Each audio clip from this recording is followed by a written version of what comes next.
le jour de la résurrection, un jour si redoutable que le simple cri qu'il annonce assourdira les oreilles par son intensité. Ce jour-là, l'être humain fuira même les plus proches de lui, son frère, sa mère, son père, son épouse et ses enfants. Chacun sera absorbé par sa propre destinée, si préoccupé qu'il ne pourra penser à personne d'autre. Mais n'oublions jamais une chose, Allah, le Très-Haut, est parfaitement juste. Il ne lèse personne, pas même du poids d'un atome. Aucune bonne action ne sera oubliée, même si elle semble minuscule comme une fourmi. Et il ne rajoute rien aux fautes. Au contraire, il est celui qui pardonne, qui efface, qui couvre les fautes et qui récompense au-delà de toute mesure. Une seule bonne action, même aussi légère qu'un grain de poussière, peut être multipliée en une immense récompense par sa grâce et sa miséricorde. Mais une question revient souvent. Quel sera le sort des enfants des polythéistes au jour du jugement? Seront-ils jugés comme les adultes? Iront-ils au paradis ou suivront-ils leurs parents en enfer? Que dit l'islam à ce sujet? Les savants ont divergé sur ce point. Certains ont affirmé qu'ils seront mis à l'épreuve le jour de la résurrection. Tout comme les gens qui ont vécu à une époque sans messager, Allah leur ordonnera quelque chose. S'ils obéissent, ils entreront au paradis. Et s'ils désobéissent, alors ils seront punis, qu'Allah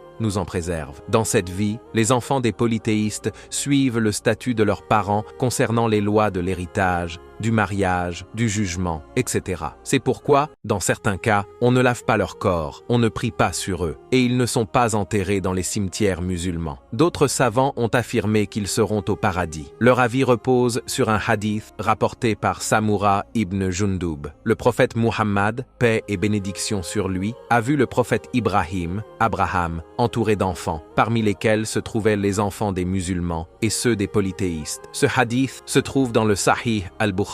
D'autres récits, comme celui rapporté par Ahmed, affirment également que tout nouveau-né sera au paradis. Mais certains savants ont répondu que les hadiths parlant de l'épreuve sont plus précis que ceux affirmant directement leur entrée au paradis. Donc, selon eux, ceux dont Allah sait qu'ils auraient obéi s'ils avaient grandi seront dans le monde des âmes, Barzakh, aux côtés d'Ibrahim et des enfants musulmans. Quant à ceux dont il sait qu'ils auraient désobéi, leur jugement sera reporté au jour de la résurrection. Il existe aussi un hadith rapporté par Al-Bazzar et Abu Ya'la, dans lequel le prophète, paix et bénédiction sur lui, dit « 4 seront présentés à Allah le jour du jugement, l'enfant, l'insensé, celui qui est mort durant la période entre deux messagers, et le vieillard sénile. Chacun exprimera ses arguments. Alors Allah ordonnera au feu de se manifester. Puis il dira « Je vous envoyais des messagers. Me voici aujourd'hui votre messager. Entrez dans ce feu. Ceux qui sont prédestinés au bonheur obéiront et entreront sans hésiter. Ceux prédestinés au malheur refuseront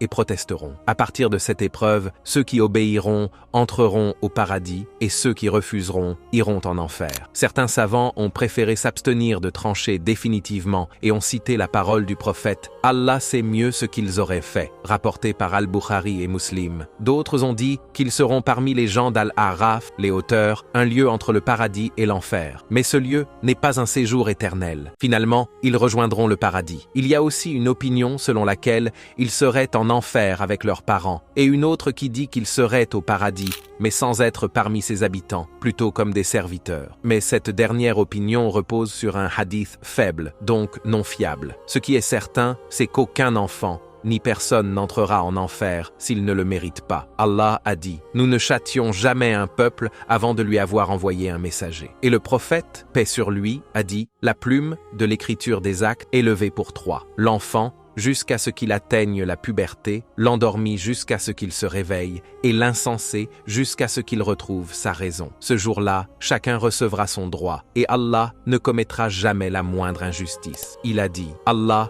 ne laisse personne du poids d'un atome, et s'il y a une bonne action, il la multiplie et accorde de sa part une immense récompense. Alors, demandons à Allah, le tout miséricordieux, de nous couvrir de sa grâce, de son pardon et de sa clémence, qu'il efface nos fautes, qu'il nous accorde une belle fin, et qu'il nous fasse entrer au paradis sans jugement ni châtiment préalable. Amin. Et n'oubliez pas, chers frères et sœurs, abonnez-vous à cette chaîne Lumière de l'Islam, pour ne manquer aucun rappel bénéfique et partager la lumière de la vérité autour de vous. Wassalamu alaykum wa rahmatullahi wa barakatuh.